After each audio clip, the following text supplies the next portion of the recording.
No vídeo de hoje, eu estou contando a minha história de vida, né? Em janeiro de 1988, eu estava dando os primeiros passos, sendo incorporado às fileiras do Exército. Então eu vou contar no vídeo de hoje como é que eu consegui dar os primeiros passos para estudar para a ESA. Como eu consegui meu material, aonde eu consegui as informações sobre como estudar para o concurso Sargento do Exército. Isso lá em 1988, quando eu dei o primeiro passo ao ser incorporado às fileiras do Exército, em janeiro de 1988. Segue comigo que eu vou contar essa história para vocês e espero que vocês levem como uma lição de vida, como aprendizado e apliquem nos seus projetos de vida. Depois da vinheta eu vou contar para vocês como é que aconteceu.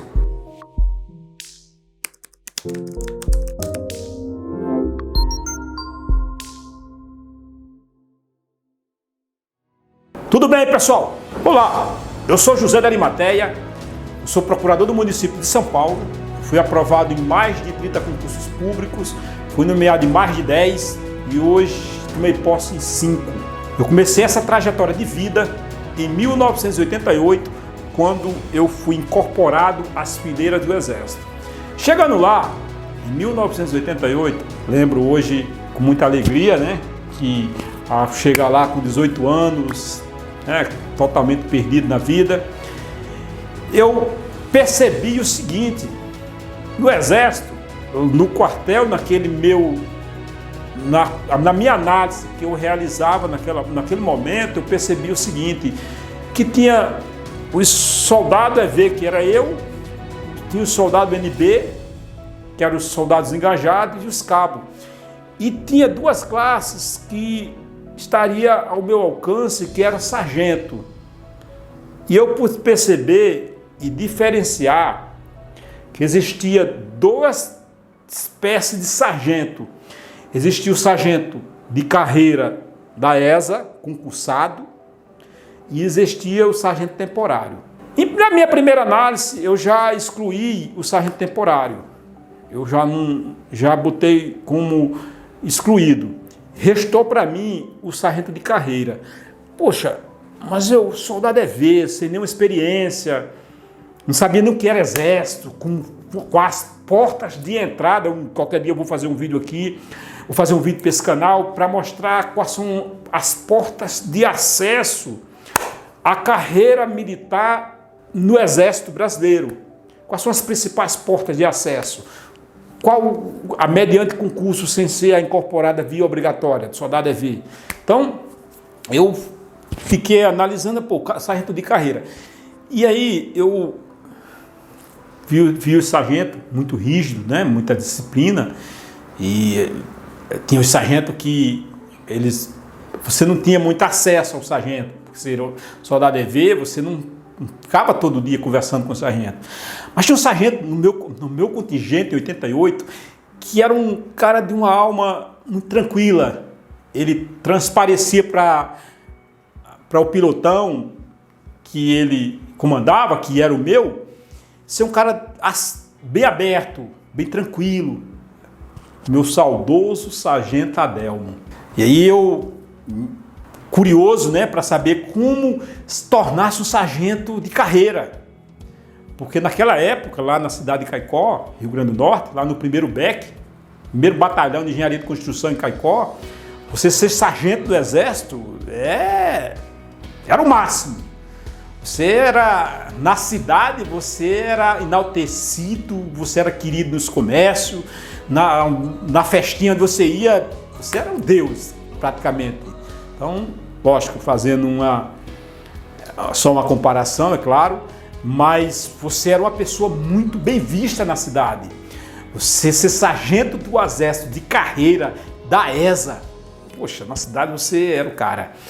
E aí eu fui conversar com o sargento Adelmo e eu perguntei para ele como eu conseguiria estudar para a ESA.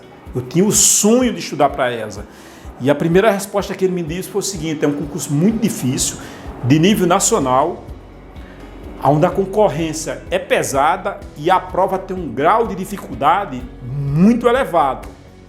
Então, foi a primeira coisa que ele já me passou, foi essa, já me tranquilizou com essa porta de entrada. É um concurso difícil. Eu perguntei para ele, como eu faço para eu estudar? Qual o conteúdo? O que cai na prova? Onde eu faço a prova?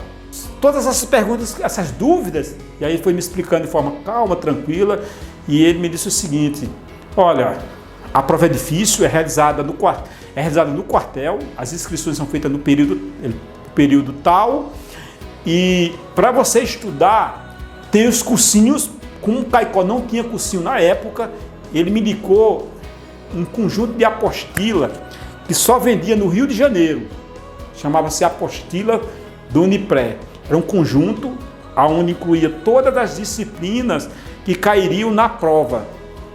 E aí, claro, eu perguntei para ele, pô, como é que eu faço para adquirir esse material? Pô, é no Rio de Janeiro.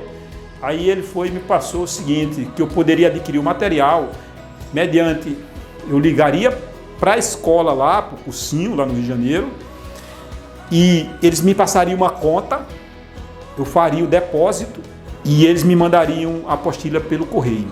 E aí eu, cheio de desejo para fazer o concurso, a vontade imensa, poxa, e aí eu liguei para a escola, né, para o Unipré, no Rio de Janeiro, ficava lá em Realengo, e aí quando eles me passaram o preço que custava a apostila, era 4 meses de todo o meu rendimento como soldado. 4 meses soldo de soldado, sem tirar uma prata. Poxa, eu não tinha nada, eu estava iniciando, estava chegando lá. E aí eu comecei, juntei os 4 meses, liguei de novo, eles me passaram uma conta, eu depositei e fiquei ansioso. Todo dia eu ia lá no setor do quartel, onde recebia as correspondências, para saber que não tinha chegado nada. O sargento perguntou, ô, soldado, todo dia você aqui de novo, perguntando a mesma coisa? Mas era a minha ansiedade, o meu desejo de ver a minha sua apostila. Quando foi um certo dia que eu cheguei lá, ele disse, tem uma encomenda para você, que eu recebi, era minhas apostilas no IPRÉ. Foi uma alegria, poxa, dormi abraçado com minhas apostilas. Era um conjunto de apostila, né? Bem 10 ou era 12. Hoje, com a minha experiência de concurso público, de provas, eu vejo que era um material completo. Era um material de primeira qualidade. Ela cobria todas as questões de provas, elas vinham com resumozinho, elas vinham com os resumos, elas vinham com exercício, bastante exercício. Poxa, eu fico analisando naquela época, em 1988, era um material muito bem especializado. Era muito bom material. E aí eu fui abrir a caixa, né? Quando eu peguei lá, abri, olhei uma por uma apostila, poxa, era um sonho. Naquela época, lá em Caicó, em 1988, você ser proprietário de um conjunto de apostila do Unipré, você já era considerado um cara de... Porque ninguém tinha, era difícil. Era muito complicado, porque poucos tinham dinheiro para comprar o conjunto de apostila. Então, eu tinha minhas apostilas. E aí eu comecei a estudar para a ESA. É claro que vai ter aquele cara que vai botar você para trás, que vai dizer que você não vai conseguir, mas o que você tem que fazer? Não dá ouvidos. Segue no seu foco, no seu objetivo e na sua meta. Então não dá ouvido a pessoas negativas. Tem um ditado muito bastante, se afasta, se isola dessas pessoas que não vão te agregar nada. E aí eu comecei a estudar, e eu pegava minhas apostilas, eu ia de serviço, né? Eu morava no quartel nessa época, e eu pegava minhas apostilazinhas lá no posto, botava dentro da gandola no bolso, e qualquer sopazinha eu puxava, ficava estudando. Claro, um colega meu lá me chamou de doido, de besta. Teve colegas meus que me chamaram de sarnento, eu fui chamado de louco. Soldados, vários hoje que eu encontro e que são meus amigos, que eu respeito, tenho admiração.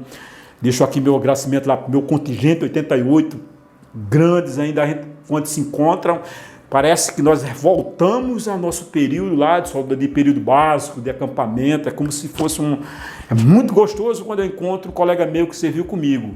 Eu tenho a felicidade de dar abraço, de conversar. Tem vários que são meus grandes amigos. Servir é como você formar uma família dentro do quartel. E que você vai levar aqueles indivíduos para o resto da vida com umas pessoas tão próximas a você que parece família. É muito interessante isso aí. E aí, essas pessoas me criticavam. Diziam que eu jamais passaria na ESA, que eu não conseguiria, que era um dos concursos mais difíceis, e que eu era um besta, e que eu era um louco, que eu não tinha capacidade, que eu não tinha condições, e que se tivesse alguém passado do contingente, essa pessoa não seria eu. Então eu vi muito isso aí, mas eu consegui focado, disciplina, naquele meu objetivo, que era passar na ESA. E aí, estudando, acordava de madrugada, muitas vezes eu era laranjeira do quartel, eu ficava lá no sábado à noite, até 1 da manhã, estudando lá, lendo, soldado na hora lá, e eu no alojamento lá, na luzinha ali, estudando, porque no quartel você tem disciplina, tem toda uma coisa. Então chega a certa hora, você tem que apagar as luzes, não pode ficar a luz acesa. Muitas vezes eu ficava estudando no banheiro, né? Eu estudava no banheiro porque não podia ficar a luz acesa. Muitas vezes eu ia para o banheiro e eu ficava lá na luz estudando, fazendo meus exercícios, fazendo exercícios, estudando. Então foi muita disciplina e foco para que eu conseguisse. E aí veio o grande dia da prova. E aí, naquela época, a prova era constituída, era feita durante a semana inteira, de segunda a sexta-feira. Eram 5 provas, 200 questões, sendo dividido em 5 blocos de português, matemática, história, geografia, OSPB e as ciências biológicas, física, química. Então, dentro desses 5 blocos, cada bloco com 40 questões, você tinha que ser aprovado se você conseguisse fazer 50% de cada bloco de provas e no conjunto 50%, ou seja, 100 questões das 200, sendo que em cada uma delas você tinha português, você tinha que fazer 20, eram 40, matemática, eram 40, você tinha que fazer 20. E aí chegou o grande dia da prova, né? E eu fui lá fazer meu primeiro concurso público. Lembro como se fosse hoje, né? Lá em Caicó, aquele dia, uma alegria. Eu sentindo orgulhoso porque eu estaria participando do meu primeiro concurso público com 18 anos, concurso sargento da ESA. Eu já tinha as apostilas, estava estudando e eu fui fazer a prova. Fiz a prova, tranquilo, veio o gabarito e aí eu não consegui ser aprovado. Eu fiquei reprovado em língua portuguesa por uma questão. Eu fiz o ponto de corte em todas as outras matérias, mas em português eram 40 questões e eu acertei 19. Eu não passei na ESA por uma questão de português. E aí, português passou a ser um grande problema no decorrer da minha carreira e ainda hoje, porque eu consegui perceber que o meu primeiro tropeço na minha vida foi em concursos públicos, foi em decorrência da língua portuguesa. E aí eu passei a dedicar bastante, estudar muito, cumprir gramáticas e dedicar bastante horas do meu tempo à língua portuguesa, porque eu percebi que ela era um grande problema e que eu era praticamente desconhecedor da língua culta. Mas eu tive um grande ensinamento e eu percebi que era possível passar na ESA, que a prova era difícil, né? Exigia muito conhecimento, exigia do candidato uma base boa de conhecimento. Do conjunto de questões da prova, eu fiz uma análise, depois uma pós-prova, né? Naquela época, do meu jeito, porque não existia cursinho, não existia pessoas orientando. Eu fiz a minha análise e eu cheguei à conclusão seguinte: as partes que hoje a gente chama decoreba, história, geografia, a parte de biologia, que era uma parte mais conceitual, a parte de química, que era a parte conceitual. Essa parte aí eu dominava com bastante segurança. Agora eu tinha graves deficiências, eu reconhecia na minha análise da época, eu fiz um resumo e eu consegui detectar as minhas falhas e aonde estava o meu problema. Primeiro, português. Eu era analfabeto em português. Então eu teria que me dedicar bastante e melhorar muito em língua portuguesa. Segundo, mesmo eu tendo conseguido o mínimo em matemática, eu era praticamente meio que analfabeto em matemática.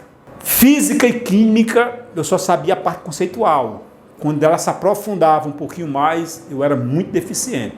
Então, essas 4 matérias, português, matemática, química e física, seria o pilar que eu deveria dedicar o maior tempo para que eu conseguisse êxito em passar na ESA. Então, eram elas que eu teria que aprender para que eu conseguisse passar. E aí eu consegui, em 89, eu continuei minha jornada, estudando, me dedicar. Claro, tinha saído do Exército em janeiro de 89, eu deixei a fileira do Exército, porque terminou meu período obrigatório, né, como soldado, e eu fui para a vida civil, mas eu fui com a vida civil levando os meus ensinamentos de disciplina aprendido no quartel, focado em passar na ESA. E aí em 89 veio a parte mais difícil. Por que difícil? Porque veio a parte financeira, porque no quartel eu recebi um soldo, e eu tinha alimentação no quartel, e eu morava no quartel, então isso ajudava muito, e agora eu não tinha mais nada disso. Eu não tinha mais dinheiro, eu não tinha mais renda, e eu tinha a obrigação de estudar. Então, em 89, eu consegui dar continuidade naquele meu projeto, né, que eu iniciei lá em 88 como soldado. Agradeço com a luz e o caminho dado pelo Sargento Adelmo, e ter me dito como funcionava, como era que fazia, onde comprar o material. Então, todas aquelas dicas que ele me passou foram essencial e muito importante para que eu conseguisse êxito. E a disciplina e o meu foco no ano seguinte, 89, em continuar e fazer a prova de novo. Era isso, pessoal. Eu agradeço para vocês aí. Peço que se inscreva no canal. Se não for inscrito, se inscreva. Comente, deixe joinha. E siga aí comigo, que eu fico muito feliz em ter vocês aqui, em que a sua participação de vocês aqui é importante. Eu estou contando a minha história de vida e que essa história seja espalhada para várias pessoas, para que chegue a muitas pessoas, que sirva de inspiração. Que se uma pessoa, uma só, se inspirar na minha história e conseguir transformá-la e ter resultado, e ter sucesso, eu ficaria agradecido e muito feliz. Então, pessoal, é isso. Até o próximo vídeo.